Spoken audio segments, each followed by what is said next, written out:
మంత్రానికి దైవం ఆధీనుడవుతాడు అని అంటారు. మంత్రం యొక్క గొప్పతనం ఏంటి? మంత్రానికి సరైన అర్థం మంత్రమే వివరిస్తుంది. మంత్రం ద్వారా ఆ మంత్రశక్తికి ఒక రూపం దైవం అనే నామకరణం చేసి ఆ దైవాన్ని మనం అనుగ్రహించమని వేడుకుంటూ ఉంటాం మంత్రం ద్వారానే. ఆ దైవానికి సంబంధించిన ఈ గుర్తింపు నామం, దైవనామం, ఆ దైవ రూపాన్ని వాహనంగా మన వద్దకు తీసుకువచ్చేటటువంటి నామంగా మారుతుంది. ఇదే మంత్రం. మననం చేయడం ద్వారా మనం రక్షించేది కాబట్టే దీనిని మంత్రము అన్నారు.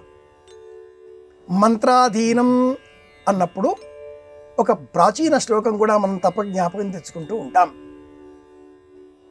మంత్రం ఎవరికి సంబంధించినది? దైవానికి. దైవాధీనం జగత్సర్వం మంత్రాధీనం తు దైవతం తన్మంత్రం బ్రాహ్మణాధీనం బ్రాహ్మణో మమ దేవత. జ్ఞానం కలిగినటువంటి వారు మంత్రాన్ని ఉపాసన చేసి ఆ మంత్రం ద్వారా విశ్వమంతా ఆవరించిన చైతన్య శక్తిని ప్రపంచానికి మేలు కలిగించే విధంగా మంచి అవకాశాలు విశ్వవ్యాపితం చేయమని ప్రార్థిస్తూ ఉంటారు. ఆ ప్రార్థనాపూర్వకమైనటువంటి శబ్దజాలమే మంత్రము. నమంత్రమక్షరం నాస్తి. ఈ ప్రపంచంలో మంత్రం కాని అక్షరం, ధ్వని ఏదీ లేదు. సమస్త ధ్వనులన్నీ కూడా మంత్రములే అని మనకు అక్షమాలికోపనిషత్తు అనే గ్రంథం తెలియజేస్తుంది.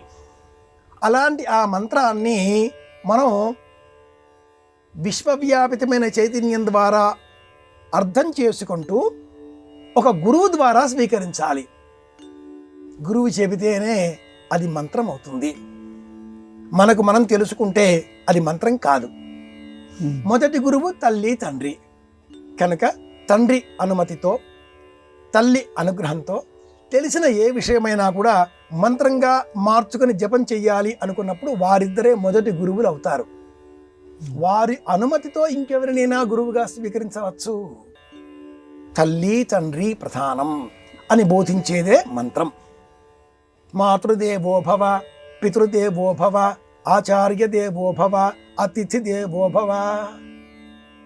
ఇవి బోధనలు. మరి మంత్రం యాన్యనవద్యాని కర్మాణి తాని సేవితవ్యాని నో ఇతరాని యాన్యస్మాకం సుచరితాని తాని త్వయోపాస్యాని. ఇది మంత్రం. వారు చెప్పింటిగా చేయండి అనే బోధ మంత్రం.